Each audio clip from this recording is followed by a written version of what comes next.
Please subscribe my channel. I never imagined the word forgiveness would one day feel heavier than anger. For most of my life, I believed forgiveness was a strength, something decent people offered when things went wrong.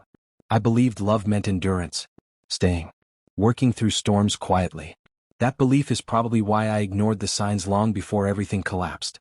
We had been married 12 years. No chaos. No screaming matches. Just routine. Predictable evenings, shared bills, familiar silence.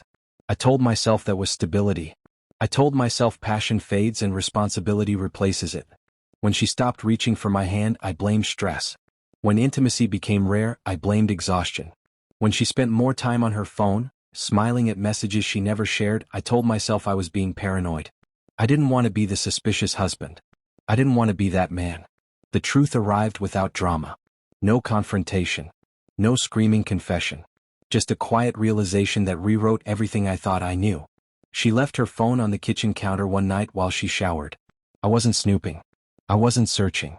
A message lit up the screen. A name I didn't recognize. A sentence I couldn't misunderstand. It wasn't explicit. It didn't need to be.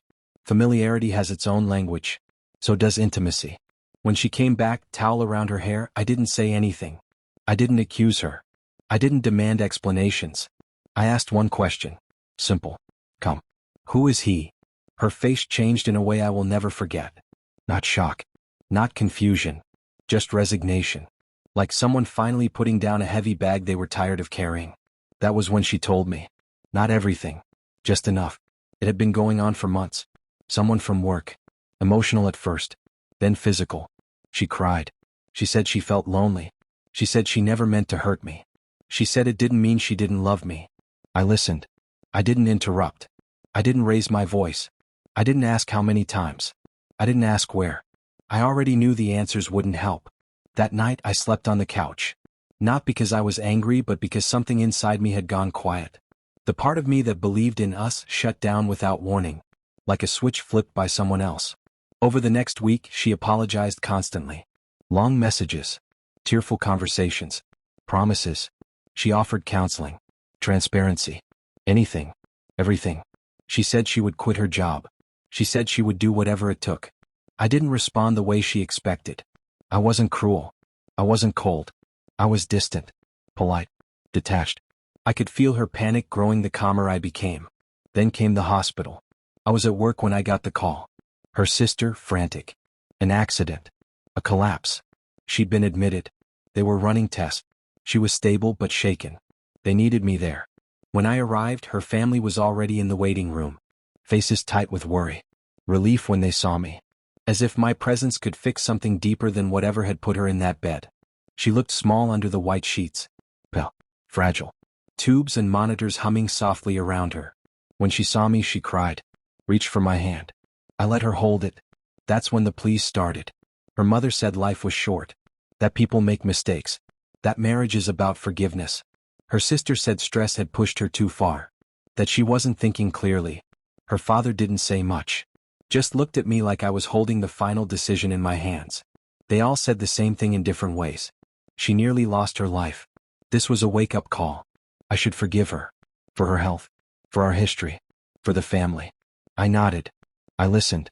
I didn't argue. But standing there, listening to machines beep steadily beside the woman who betrayed me, I realized something uncomfortable.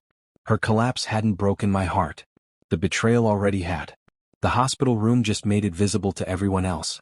I visited her every day that week. I brought her things from home. Clothes. Her favorite book. I sat by her bed. I spoke kindly. I didn't promise anything. I didn't discuss the future. She mistook my presence for hope. When she was discharged, they expected us to go home together. Her family thanked me. Told me I was a good man. Said she was lucky to have me. I helped her into the car. Drove her home. Helped her inside. Made sure she was settled. Then I told her I would be staying somewhere else for a while. Her face crumpled. She said she almost died. She said this should change everything. She said forgiveness would help her heal. I told her something I had finally understood. Forgiveness doesn't erase consequences. And love doesn't survive without respect. She cried. Her family called. Texted. Begged. Told me I was heartless. Told me I was abandoning her when she needed me most. What none of them understood was that I had been abandoned long before the hospital. I had just been the last one to realize it. I didn't leave in anger. I left in clarity. And that made all the difference.